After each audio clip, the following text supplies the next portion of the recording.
Penicillin, the first antibiotic discovered in human history, is used to treat bacterial infections and is still widely used globally. In fact, penicillin was discovered in 1928 by accident. In the next decade, experiments were carried out by a research team at Oxford University, which has successfully proven the effectiveness of penicillin in living organisms. However, no one was able to mass-produce penicillin because it was difficult to isolate, extract and purify. It wasn't until 1941, Margaret Hutchinson Rousseau, who was the first woman who gained a chemical engineering PhD in the United States, designed the first process for producing penicillin at a large scale.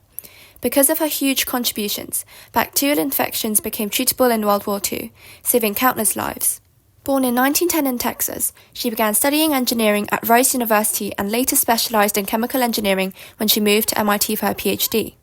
She soon became a professional chemical engineer, and her job was to devise processes for synthetic rubber and distillation of oils for aircraft fuel.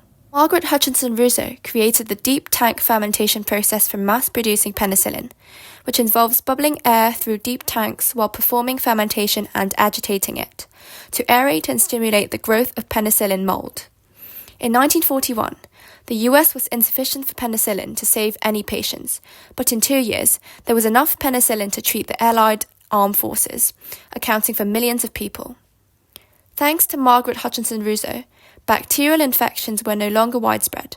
Thus, I urge you to share her story with your friends and family, because Margaret Hutchinson Rousseau deserves to be well known. Her contribution made penicillin accessible to everyone.